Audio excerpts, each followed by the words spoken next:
ತೊಳೆಯುತ್ತಿರುವ ನನ್ನ ಕುಟುಂಬವನ್ನು ಸುಗಮವಾಗಿ ಸಾಗಿಸಿ TCH ಮುಗಿಸಿ ಇಂಟರ್ವ್ಯೂಗೆಂದು ಹೋದ ನನ್ನ ತಮ್ಮನನ್ನು ಒಬ್ಬ ಉತ್ತಮ ಶಿಕ್ಷಕನನ್ನಾಗಿ ಮಾಡಿ ಇನ್ನೋರ್ವ ತಮ್ಮನನ್ನು ಸಮಾಜಕ್ಕೆ ಮಾದರಿಯಾಗುವಂತೆ ಮಾಡಿ ಕಷ್ಟದ ಕಣ್ಣೀರಿನಲ್ಲಿ ಕೈ ತೊಳೆಯುತ್ತಿರುವ ನನ್ನ ಕುಟುಂಬವನ್ನು ಸುಖದ ಸಂತೋಷದ ಸಾಗರದಲ್ಲಿ ತೇಲುವಂತೆ ಮಾಡುತ್ತಿದ್ದೇವಾ.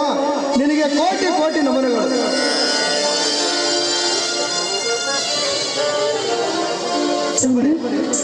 ದೇವಿಯ ಪೂಜೆ ಮುಗಿತೆ? ಹೌದ್ರಿ, ದೇವರ ಪೂಜೆಯನ್ನು ಮುಗಿಸ್ಕೊಂಡು ವಿಶೇಷವಾಗಿ ಬೇಡ್ಕೊಂಡು ಬಂದೆ. ಆ ದೇವಿಯ ಸನ್ನಿಧಿಯಲ್ಲಿ ಏನೆಂದು ಬೇಡಿಕೊಂಡು ಬಂದೆ? ಇನ್ನೇನು ಬೇಡ್ಕೊಳ್ರಿ, ಈ ನನ್ನ ಗಂಡನನ್ನು ಚೆನ್ನಾಗಿಟ್ಟಿರು, ಅಷ್ಟೇ ಅಲ್ಲ ನನ್ನ ಮೈದನನ್ನು ಚೆನ್ನಾಗಿಟ್ಟಿರು, ಇಂಟರ್ವ್ಯೂಗೆಂದು ಹೋದ ನನ್ನ ಸಂಪತ್ತನ್ನು ಆದಷ್ಟು ಬೇಗ ಪಾಸ್ ಆಗಲಿ, ಇನ್ನು ನನ್ನ ಜನ್ಮದಗ್ನಿಗೆ ಒಳ್ಳೆ ಬುದ್ಧಿಯನ್ನು ಕೊಟ್ಟು ಅವನ್ನ ಕಾಪಾಡುವಂತ ಬೇಡ್ಕೊಂಡೆ, ಅಷ್ಟೇ ಅಲ್ಲ ಈ ನನ್ನ ಗಂಡನ ಹಿಗ್ಗಿ ಗುಣವಂತನಾಗ್ಲಿ ಅಂತಾನೂ ಬೇಡ್ಕೊಂಡೆ. ಮೆಚ್ಚಿನ ಶಬರಿ ನಿನ್ನ ಹೃದಯವಂತಿಗೆ ಮಾತಿಗೆ, ಆದರೆ ಎಂಬ ಮಾತೇಕೆ ಸ್ವಾಮಿ? ಶಬರಿ, ತಂದೆ ತಾಯಿಗಳಲ್ಲದೆ ದಂಪತಿಗಳಾದ ನನ್ನ ತಮ್ಮಂದಿರನ್ನು ಜೀವಕ್ಕೆ ಜೀವ ಕೊಟ್ಟು ಜೋಪಾನ ಮಾಡಿಕೊಂಡು ಬಂದಿರುವೆನು. ಅದರಂತೆ ನೀನು ಕೂಡ ನೋಡಿಕೊಂಡರೆ ಈ ನಿನ್ನ ಗಂಡ ಸತ್ಯವಂತನ ಸಂತೋಷಕ್ಕೆ ಭಾರವೇ ಇಲ್ಲ ಶಬರಿ, ಭಾರವೇ ಇಲ್ಲ. ಅದ್ರ ಬಗ್ಗೆ ನೀವು ಯೋಚನೆ ಮಾಡಬೇಡ್ರಿ, ಯಾಕೆಂದ್ರೆ ಅವರಿಬ್ಬರ ನನ್ನ ಹುಟ್ಟಿದ ಮಕ್ಕಳಿಗಿಂತ ಹೆಚ್ಚಾಗಿ ನೋಡ್ಕೊಳ್ತೀನಿ. ನಿಮ್ಮ ಸಂತೋಷನೇ ನನ್ನ ಸಂತೋಷ. ಈಗಲಾದ್ರೂ ಸಂತೋಷವಾಯ್ತು? ಮೈದನ ಮೇಲೆ ಎಷ್ಟೊಂದು ಪ್ರೀತಿ ಮಮತೆ ಮಮಕಾರ ನಿನಗೆ. ನೀನು ನನ್ನ ಹೆಂಡತಿಯಲ್ಲ ಶಬರಿ, ಈ ಹೆಂಡತಿಯ ರೂಪದಲ್ಲಿ ಬಂದ ಈ ಸತ್ಯವಂತನ ಕೈ ಹಿಡಿದ ಭಾಗ್ಯ ದೇವತೆ ನಿನ್ನ ಶಬರಿ, ಭಾಗ್ಯದ ಭಾಗ್ಯದೇವ. ದಯವಿಟ್ಟು ನನ್ನನ್ನು ಅಷ್ಟೊಂದು ಹೊಗಳಬೇಡ್ರಿ, ಯಾಕೆಂದ್ರೆ ಆ ನಿಮ್ಮ ಹೊಗಳಿಕೆಗೆ ಅರ್ಹಳು ನಾನಲ್ಲ. ಯಾಕೆಂದ್ರೆ ತಾಯಿ ಆದವಳ ಮಕ್ಕಳನ್ನ ಹೇಗೆ ಸನ್ಮಾರ್ಗವನ್ನು ತೋರಿಸುತ್ತಾಳೋ ಅದೇ ರೀತಿ ನಾನು ಕೂಡ ಅವರಿಗೆ ಸನ್ಮಾರ್ಗವನ್ನು ತೋರಿಸಲಿಕ್ಕೆ ಪ್ರಯತ್ನ ಮಾಡ್ತಿದ್ದೀನಿ ಅಷ್ಟೇ. ನಿನ್ನ ಪ್ರಯತ್ನ ಸಫಲವಾಗಿ ನಿನ್ನ ಅಡಿದ ಆವರಣಗಳಲ್ಲಿ ನಡೆಯುತ್ತಿರುವ ನನ್ನ ತಮ್ಮಂದಿರ ಬಾಳು ಬಂಗಾರವಾಗಿ ಈ ದೇಶದ ಹನ್ನವಾಗಲಿ ಶಬರಿ. ನಿಮ್ಮ ಆಶಾಗೋಪುರದ ಕನಸು ಆದಷ್ಟು ಬೇಗ ನನಸಾಗಿ ಅಂತ ಮತ್ತೊಮ್ಮೆ ಆ ತಾಯಿಯಲ್ಲಿ ನಾನು ಬೇಡ್ಕೊಳ್ತಿದ್ದೆ. ಶಬರಿ, ಬರೀ ನಿನ್ನ ಗಂಡ ಸತ್ಯವಂತನ ಕನಸಲ್ಲ ಶಬರಿ, ಬಾಳು ಬದುಕಬೇಕಾದ ನಮ್ಮಿಬ್ಬರ ತಮ್ಮಂದಿರ ಬಾಳು ಈ ಜಗದಲ್ಲಿ ಮಿಂಚು ಮಿನುಗುವ ತಾರೆಯಾಗಿ ಪರಿಶೋಧಿಸಲೆಂದು ಆ ದೇವರಲ್ಲಿ ನಾನು ಮತ್ತೊಮ್ಮೆ ಬೇಡಿಕೊಳ್ಳುತ್ತೇನೆ. ನೀವಾಡಿದ ಮಿಡುಗಳನ್ನು ಕೇಳಿ ಸಂತೋಷದ ಅಲೆಗಳಂತೆ ಒಕ್ಕಿ ಬಂದಂತಾಗ್ತದೆ ನನ್ನ ಮನಸ್ಸಿಗೆ. ತುಂಬಾ ಸಂತೋಷವಾಗ್ತದೆ. ಅದೇ ಸಂತೋಷದ ಸಾಗರದಲ್ಲಿ ಹಕ್ಕಿಯಂತೆ ಹಾರಾಡಿ ನಗುವಂತೆ ಕುಣಿದು ಒಂದು ಪ್ರೇಮಿ ಗೀತೆ ಹಾಡೆ ನನ್ನ ಚಿನ್ನ. ಸರಿ, ನಿಮ್ಮ ಸಂತೋಷನೇ ನನ್ನ ಸಂತೋಷ.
ಹೋದ ಕೆಲಸ?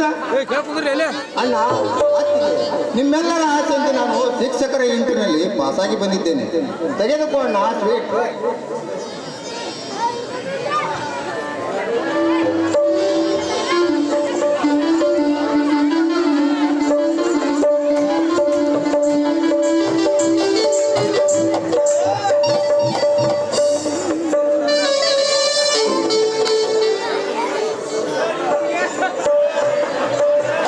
ಎಂಥ ಮಾಡಿದ ನೋಡ್ರಿ, ಅವ್ರ ಒಬ್ಬನ ಕಂಡ ಒಬ್ಬ ಅಣ್ಣಗೆ ಕೊಟ್ಬಿಟ್ಟ.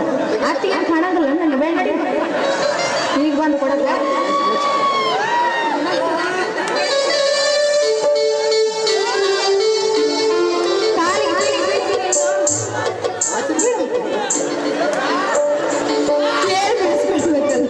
ಆ ದೇವರು ನನ್ನ 100 ವರ್ಷ ಚೆನ್ನಾಗಿ ಆಯ್ತು. ನೋಡಿದೀಯಾ ನನ್ನ ತಮ್ಮ ನಮ್ಮಿಬ್ಬರ ಆಸೆಯಂತೆ ಶಿಕ್ಷಕ ಹುದ್ದೆ ಇಂಟರ್ವ್ಯೂನಲ್ಲಿ ಪಾಸಾಗಿ ಬಂದಿದ್ದಾನೆ.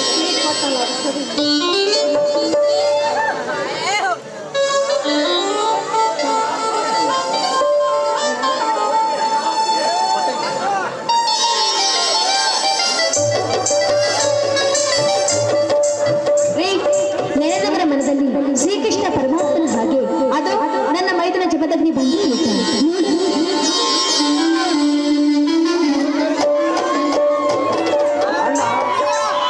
ಅತ್ತಿಗೆ ಸಹೋದರ ಸಂಪತ್ ಮೂವರು ತಲೆ ಮೇಲೆ ಮೇರು ಪರ್ವತದ ಬಂಡೆನೆ ಬಿದ್ದಂತೆ ವಿಚಾರ ಮಾಡುತ್ತಾ ನಿಂತಿದ್ದೀರಲ್ಲ, ಏನದು? ಏನೂ ಇಲ್ಲ ಸಹೋದರ. ಸಂಪತ್ ನಮ್ಮಣ್ಣ ಜಮದಗ್ನಿ ಎಲ್ಲಿ ಎಂದು ಕೇಳಿದ, ಅದನ್ನೇ ವಿಚಾರಿಸ್ತಾ ನಿಂತಿದ್ವಿ ಅಷ್ಟೇ.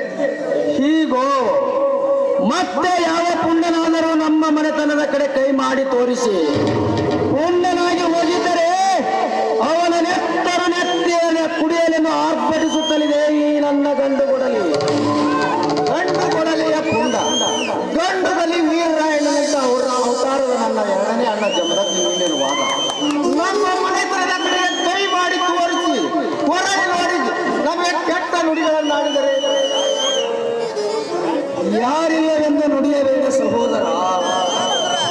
ಆಕಳ ಮೋತಿ ಕತ್ತೆ ಒದಕಿ ಮೇಲೆ ಬಸಪ್ಪ ಒಳಗೆ ವಿಷಪ್ಪ ಬೂದಿ ಮುಚ್ಚಿದ ಕೆಂಡದಂತಿರೋರು ಆ ದೇಸಾಯಿಗಳಂತ ಹಲ್ಲಕಟ್ಟು ಸುಳ್ಳೆ ಮಕ್ಕಳು ಸಾಕಷ್ಟು ಜನರಿದ್ದಾರಪ್ಪ ಈ ಊರಿನಲ್ಲಿ.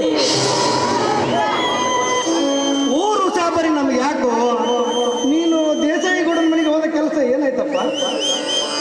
ಅಣ್ಣ, ನಿನಗೆ ಕೊಟ್ಟ ಮಾತಿನಂತೆ ಆ ದೇಸಾಯಿ ಗೌಡನಿಗೆ ಎಚ್ಚರಿಕೆ ಕೊಟ್ಟು ಬಂದಿದ್ದೇನೆ.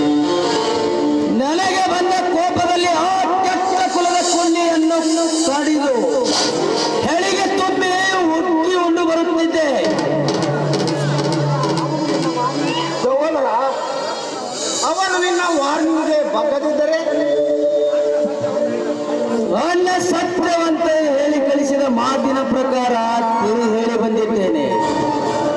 ಅದನ್ನು ಅರಿತುಕೊಂಡು ನಡೆದರೆ ಆ ದೇಸಾಯಿ ಗೌಡನಿಗೂ ಕ್ಷೇಮ, ನಮಗೂ ಕ್ಷೇಮ.